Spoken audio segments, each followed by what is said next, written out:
La empresa no se hace responsable por las opiniones e informaciones transmitidas en este espacio. Las declaraciones y conceptos emitidos en las entrevistas y programas son de la exclusiva responsabilidad de sus productores, conductores e invitados.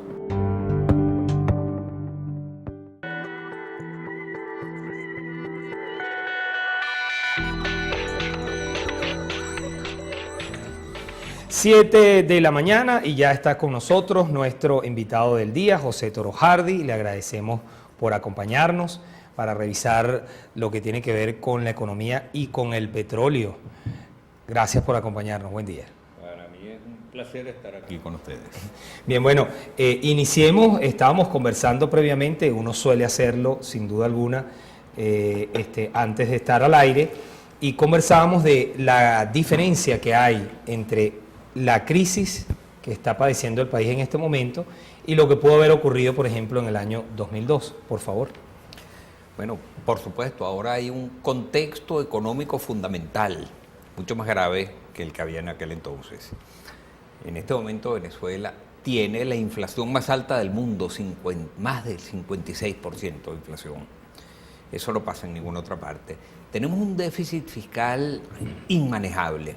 Sencillamente el gobierno no es capaz de producir los ingresos que requiere, y quien está produciendo es el Banco Central. Emite dinero inorgánico, dinero que no vale nada.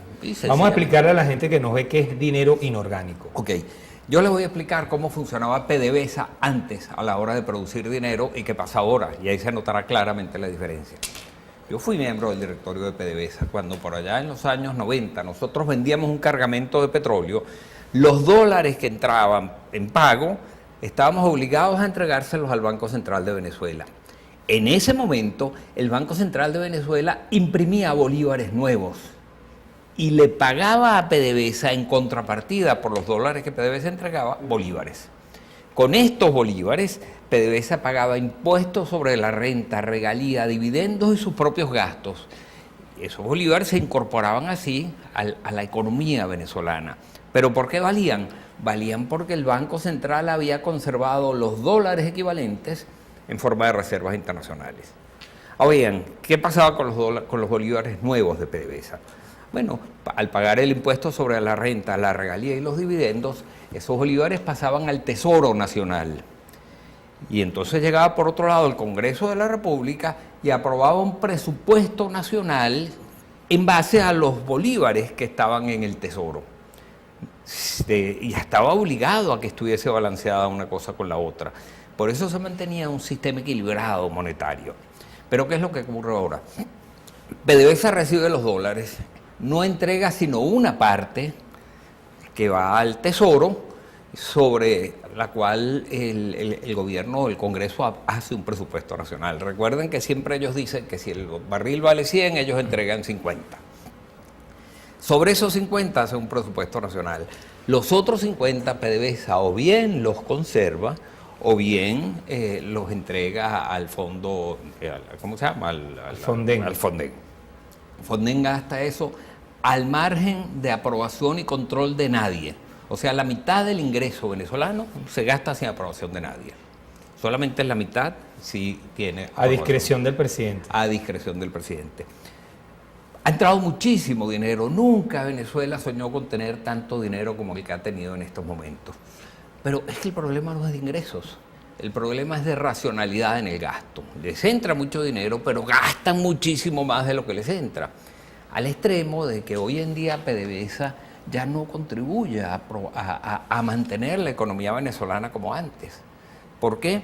Porque el Banco Central es quien tiene que mantener a PDVSA.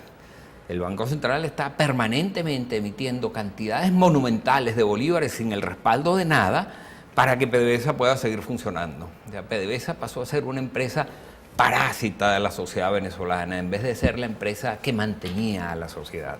Ahora, usted decía en parte de lo que señalaba que es difícil que el gobierno pueda controlar el déficit fiscal. Se prevé que con SICAD 2 que haya una devaluación y que esa devaluación con un dólar estimado en 30 bolívares, que esa devaluación pueda cubrir ese déficit fiscal. ¿No es factible cubrirlo a través de devaluación?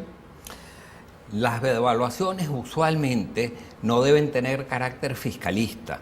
El objetivo de una devaluación en la ciencia económica es que lo que tú produces se pueda equilibrar con lo que se produce en otras naciones. Entonces tú termines importando lo que otras naciones producen más eficientemente y exportando lo que tú produces más eficientemente. El papel del Banco Central debe ser mantener el valor de la moneda, defender el valor de la moneda. Pero este SICAD no es para eso.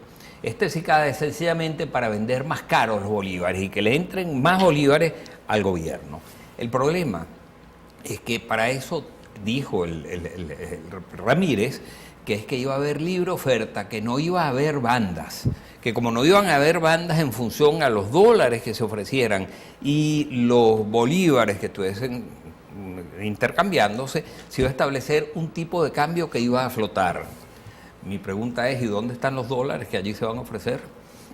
No hay dólares. No, es que no hay dólares. Las reservas internacionales están en el orden de los 21.000 millones de dólares, de los cuales casi las 2/3 partes están en oro, están monetizadas en forma de oro, de manera que esas no están disponibles.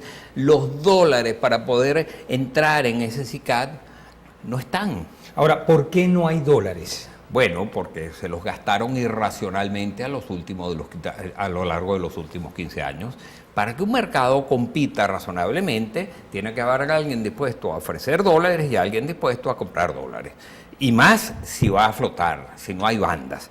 Pero si no hay dólares suficientes y ese mercado va a flotar, el dólar se va a ir por las nubes muy rápidamente. Es un problema de oferta y demanda. ¿Por qué no hay dólares? Porque no se están produciendo dólares. Porque PDVSA, que es la que produce, la industria petrolera, que es la que produce el 96% de los dólares que se generan en Venezuela, está produciendo menos petróleo que antes. En segundo lugar... Y no tiene que ver con que parte del petróleo que está produciendo, aunque es menos, se va para China como forma de pago, se va a Petrocaribe y no se cobra. Evidentemente, de esos dólares, de esos barriles de petróleo que pueden estar en el orden de los 2.300.000 barriles diarios, hay una parte importante que se regala sencillamente, lo que va a Cuba, lo que va a Nicaragua, lo que va a los países del ALBA, lo que va a Petrocaribe, parte de lo que va a Uruguay, eso sencillamente se regala. ¿Y por qué digo que se regala? Porque la mitad de la factura es pagadera a 25 años, con 2 años de gracia y 1% de interés. Si esa parte de la factura tú la amontonas todas, una sobre otra, los papeles firmados, y le dices a los bancos, cómprenme esto, nadie te da nada por ella, porque lo que los economistas llamamos valor presente neto de esas facturas es cero. De manera que la mitad del petróleo se les está regalando. Y la otra mitad quizás nos hace mucho más daño, porque la venden en forma de trueque.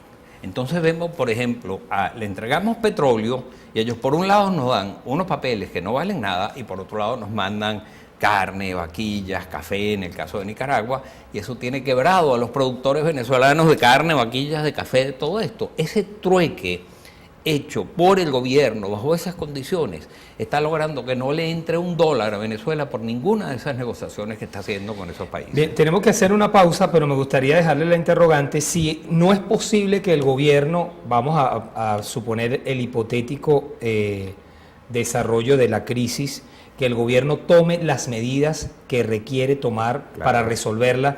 En un hipotético caso como ese, ¿en cuánto tiempo se podría recuperar y si el gobierno realmente tendría capacidad de recuperación? ¿Cómo no? Dejamos esa pregunta, 7 u 8 minutos, hacemos una nueva pausa y ya venimos con más.